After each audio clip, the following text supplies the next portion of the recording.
নমস্কার বন্ধুরা, আশা করছি তোমরা সবাই খুব ভালো আছো। আজকের ভিডিওটা স্টার্ট করছি রাইকে ডাক্তার দেখাতে নিয়ে যাওয়া থেকে। সকালবেলায় রাইকে নিয়ে ডাক্তার দেখাতে যাচ্ছি। রাইয়ের কয়েকদিন ধরেই শরীরটা একদমই ভালো নেই, সর্দি করেছে, তার সাথে 2-3 দিন জ্বরও ছিল গায়ে। এখন যদিও জ্বরটা একটু কমেছে, কিন্তু সর্দিটা একদমই ভালো হয়নি।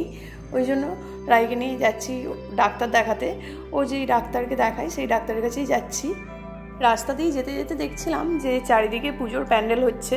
পুজো তো প্রায় চলেই এলো, আর এই পুজো আসছে আসছে এটাই ভালো, এসে গেলেই তো শেষ হয়ে যাবে, তখন আবার মনটা খারাপ লাগবে।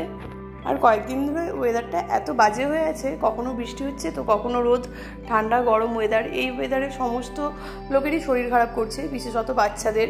ওই জন্য রায়েরও শরীরটা খারাপ করেছে। তারপর ডাক্তারখানায় গিয়ে দেখছি রায়ের মতো কত বাচ্চা গেছে, সবারই এই একই রকম অবস্থা, জ্বর সর্দি এইসব।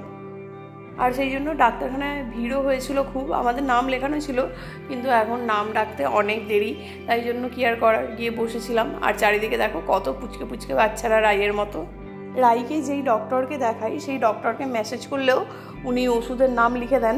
রাইয়ের অল্প একটু শরীর টরীর খারাপ করলে, জ্বর সর্দি এসব কিছু হলে আমি ওনার থেকে মেসেজেই ওষুধের নাম জেনে রাইকে সেই ওষুধ খাওয়াই। অনেক সময় রাই ঠিকও হয়ে যায়, কিন্তু এইবারে রাইয়ের একটু শরীরটা বেশিই খারাপ করেছিল, ও একদমই ঠিক হচ্ছিল না, কয়েকদিন ধরেই এরকম অবস্থা।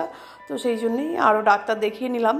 শরীরটা খারাপ বলে ও একটু ঝিমিয়েও গেছে, না হলে এত দুষ্টুমি করে, এখন একটু চুপচাপ মতো হয়ে গেছে। প্রায় আধ ঘন্টা 40 মিনিট মতো বসেছিলাম। আর আজকে বাইরে বেশ রোদ ছিল, ওই জন্য গরমও লাগছিল খুব। রাইয়েরও খালি জল তেষ্টা পাচ্ছিল, তো ও ওই জলই খাচ্ছিল। তারপর আমাদেরও নাম চলে এসেছিলো, আমরাও ডাক্তার দেখিয়ে নিলাম। আর ডাক্তার দেখিয়ে নিয়ে এসে একদম রাইকে নিয়ে বাড়ি চলে এসেছি, কারণ যখন আমরা ডাক্তার দেখিয়ে বেরোই তখন দেখি বাইরে টিপটিপ করে বৃষ্টি পড়তে আরম্ভ করে দিয়েছে। ওই জন্য তাড়াহুড়ো করে বাড়ি চলে এলাম, ভিডিওটা কন্টিনিউ করা হয়নি। বাড়িতে এসে আবার ভিডিওটা স্টার্ট করলাম। আর রাই এখানে ঘুমিয়ে পড়েছে, ঘড়িতে বাজছে দুপুর 1টা মতো। আর ও ঘুমিয়ে পড়ার পরেই তোমাদেরকে এই যে দেখাচ্ছি ডাক্তারবাবু কী কী ওষুধ দিয়েছে রাইকে। এই যে এই ওষুধটা, এটা রাইকে সর্দির জন্য দিয়েছে। আর তার সাথে দিয়েছে এই মন্টেয়ার এই ওষুধটা। এইটা যদিও ট্যাবলেট, এটাকে বলেছে ডাক্তারবাবু যে 1 চামচ জলে গুলে তারপর রাইকে খাওয়াতে। এই মন্টেয়ার এটা হচ্ছে অ্যালার্জিরও ওষুধ, অ্যালার্জি থেকেও তো অনেক সময় সর্দি কাশি হয়, তো সেই জন্য এই ওষুধটা দিয়েছে। আর তার সাথে এই যে প্যারাসিটামল, এটা দিয়েছে জ্বরের ওষুধ। যদি জ্বর আসে তাহলে এই ওষুধটা খাওয়াতে হবে। আমি তো এতদিন রাইকে জ্বরের জন্য ডোলো ড্রপটা খাওয়াতাম ছোটো থেকে, কিন্তু এখন যেহেতু ও একটু বড় হয়ে গেছে ওই জন্য ডক্টর জ্বরের ওষুধটা চেঞ্জ করে দিয়েছেন, ওই ডোলোর বদলে এখন এই ওষুধটাই খাওয়াতে বলেছে জ্বর আসলে। আর এই যে তারপর রাই ঘুম থেকে উঠতে ওকে খাইয়ে দিয়েছিলাম। আর এখন সন্ধেবেলা ওকে ওষুধগুলোও খাইয়ে দিচ্ছি। আর ওর শরীরটা ভালো নেই বলে ও একটু ঘ্যান ঘ্যান করছিল, আমাকে তো একদমই ছাড়তে চাইছিল না। আমি তো ভাবছিলাম ওষুধগুলো মনে হয় খেতে চাইবে না, তবে যাই হোক চুপচাপ ওষুধগুলো খেয়ে নিয়েছে অনেক বুঝিয়ে বলার পরে। এখন তো সব কিছুই বুঝতে শিখেছে মোটামুটি, ওই জন্য বুঝিয়ে কিছু বললে দেখি কথাটা শোনে। তো যাই হোক তারপর ওর মনটা একটুখানি ভালো রাখার জন্য ওর সাথে একটুখানি খেলা করছিলাম। না হলে বাচ্চারা সবসময় যদি ঘ্যান ঘ্যান করে একদমই ভালো লাগে না। আর রাই এরকম দোল দোল খেতে খুব ভালোবাসে, আমার পিঠের ওপর উঠে, ওই জন্য ওকে নিয়ে এই যে এরকমভাবে দোল দোল খাচ্ছিলাম।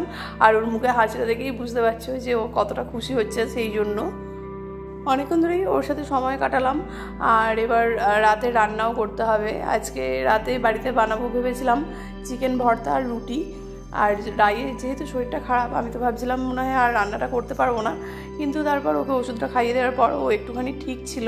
ওকে ওর ঠাম্মা দাদুর কাছে বসিয়ে এরপর আমি গেলাম রান্না করতে। তো চিকেন ভর্তা বানানোর জন্য আমি এখানে চিকেনটা প্রথমে সেদ্ধ করে নিয়েছি, আর চিকেনটাকে ছোটো ছোটো করে কুচি কুচি করে কেটে নেব। চিকেন ভর্তা আমি বাড়িতে প্রায়ই বানাই, তো তোমাদের সাথে কখনো রেসিপিটা শেয়ার করা হয়নি, তাই জন্য ভাবলাম আজকে তোমাদের সাথে একটুখানি রেসিপিটা শেয়ার করি। খুবই সহজ প্রসেস আর খেতেও হয় খুব ভালো। সবসময় একই রকমের চিকেন রান্না না করে মাঝে মাঝে এরকম ঘুরিয়ে ফিরিয়ে রান্না করলেও খেতেও বেশ ভালো লাগে। তো যাই হোক চিকেন ভর্তাটা বানানোর জন্য ওদিকে তো মাংসটাকে আমি কুচিয়ে রাখলামই। আর এখানে আমি একটা পেস্ট বানিয়ে নিয়েছি, পেঁয়াজ আর টমেটোর পেস্ট।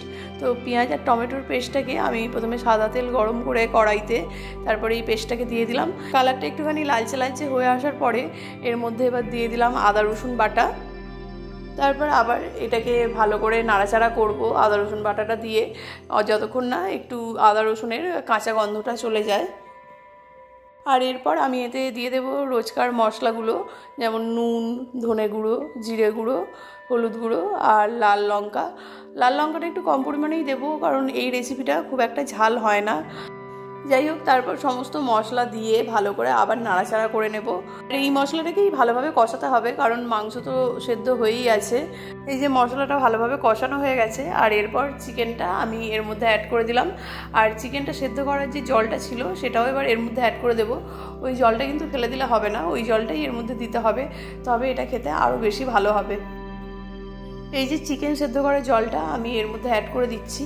আর যেহেতু সমস্ত কিছুই আগে থেকে রেডি হয়ে আছে, মশলাটাও আর তার সাথে চিকেনটাও, ওই জন্য এটা রান্না করতে আর বেশিক্ষণ সময় লাগবে না। এবার এর মধ্যে কিছু উপকরণ দিতে হবে, যেমন ফার্স্টেই দিতে হবে কাজু, চালমগজ আর পোস্তর একটা পেস্ট। আর এর মধ্যে আমি 2টো কাঁচা লঙ্কাও অ্যাড করে দিলাম। আর এই যে এখানে পেস্টটা একদম রেডি হয়ে গেছে, এটাকেই আমি রান্নাটার মধ্যে দিয়ে দিলাম, দিয়ে একটুখানি নাড়াচাড়া করে নেব। আর তারপর আমার খেয়াল পড়লো হঠাৎ করে যে আমি দইটা দিতে ভুলে গেছি, নাহলে দইটা ওই কাজু, চালমগজ ওই পেস্টের সাথে একবারেই একসাথে পেস্ট করে নিলে হয়ে যেত, কিন্তু যেহেতু দইটা পেস্ট করা হয়নি, ওই জন্য এটাকে আবার আমাকে আলাদাভাবে মিক্সিতে পেস্ট করে ওর মধ্যে অ্যাড করতে হবে। এরকমভাবেও অ্যাড করা যায়, কিন্তু তাতে দইটা ঠিকঠাকভাবে মেশে না। কিন্তু দইটাকে যদি পেস্ট করে দিই তাহলে দইটা খুব ভালোভাবে তরকারিটার সাথে মিশে যাবে। আর এরপর এই যে দইটাকেও আমি অ্যাড করে দিলাম। আর এরপর এর মধ্যে দিতে হবে ফেস ক্রিম। আমি আমুলের ফেস ক্রিমটাই ব্যবহার করছি। এই ফেস ক্রিমটা কিন্তু অবশ্যই চিকেন ভর্তার মধ্যে দিতেই হবে। আর যদি না ফেস ক্রিম ব্যবহার করতে পারো তাহলে দুধের সরও ফেটিয়ে এর মধ্যে দিলে সেটাও হবে। আর এরপর এর মধ্যে দিয়ে দিচ্ছি 1 টুকরো বাটার দিলে চিকেন ভর্তাটা খেতে আরও বেশি ভালো লাগবে। আর এরপর এর মধ্যে অ্যাড করে দিচ্ছি কাসুরি মেথিটা হাতে করেই একটু গুঁড়ো গুঁড়ো করে নিলাম, করে এর মধ্যে দিয়ে দিচ্ছি। আর সব কিছু দিয়ে ভালো করে আবার নাড়াচাড়া করে নেব। আর একটাই ইনগ্রেডিয়েন্টস দেওয়া বাকি আছে, এই যে এই ডিম সেদ্ধ না দিলে তো চিকেন ভর্তা ইনকমপ্লিট থেকে যাবে। যদিও রেস্টুরেন্টে ডিম সেদ্ধ গোটাই দেয়, কিন্তু যেহেতু এটা বাড়িতে বানাচ্ছি ওই জন্য ডিম সেদ্ধটাকে আমি ছোট ছোট করে কেটে তারপর এর মধ্যে দিই। আর এই যে এই কাজটা আমার হাজব্যান্ড করে আমাকে একটু হেল্প করে দিচ্ছে।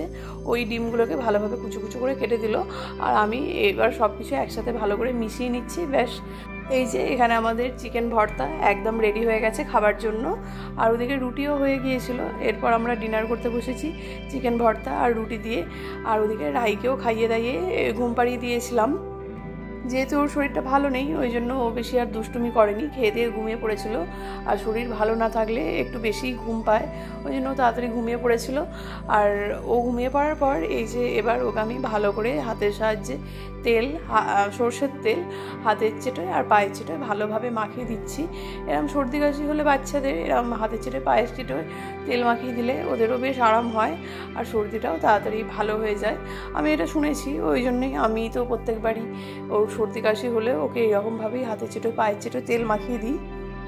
আর এরপর ব্লগটা আবার পরের দিন সকালবেলা থেকে আরম্ভ করছি। সকালবেলা ঘুম থেকে ওঠার পরেও রায়ের শরীরটা মোটামুটি একটু ঠিক ছিল, কিন্তু পুরোপুরি ঠিক হয়নি। তো ওর সর্দিটা যাতে ভালো হয়ে যায় তাই জন্য ওকে আজকে আমি রাম তুলসীর পাতা আর মধু একসাথে পেস্ট করে খাওয়াবো। আমি এর আগে কখনো ওকে রাম তুলসীর পাতা খাওয়াইনি, এই ফার্স্ট টাইমই খাওয়াবো। তো তার জন্যই কয়েকটা রাম তুলসীর পাতা ভালোভাবে ধুয়ে নিয়েছি। এবার এটাকেই আমি পেস্ট করে নিচ্ছি। এই রাম তুলসীর পাতা রাইয়ের জন্য পাঠিয়েছে, রাইয়ের শরীরটা ভালো নেই সেই জন্য। আর আমাকেও বারবার বলে দিয়েছে ওকে যাতে আমি রাম তুলসী পাতার রস করে খাওয়াই।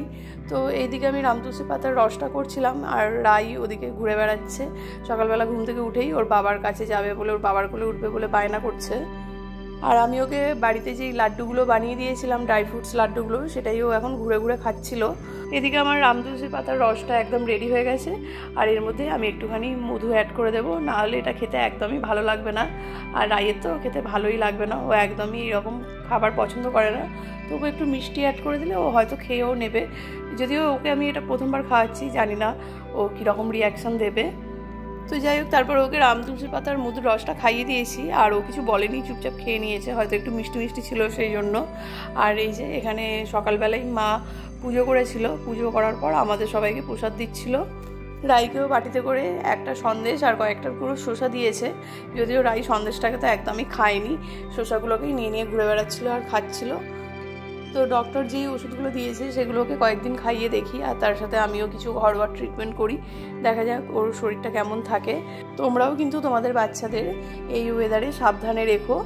তো আজকের ভিডিওটা আমি এখানেই শেষ করছি। আশা করব আমার ভিডিওর দ্বারা তোমাদের একটু হলেও উপকার হয়েছে। যদি আমার ভিডিওটা হেল্পফুল মনে হয় তাহলে অবশ্যই সবার সাথে শেয়ার করে দিও, আর আমার চ্যানেলটাকে সাবস্ক্রাইব করতে ভুলো না। কেমন লাগলো অবশ্যই কমেন্ট করে জানিও, একটা লাইক করে দিও। ফিরবো আবার একটা নতুন ভিডিও নিয়ে।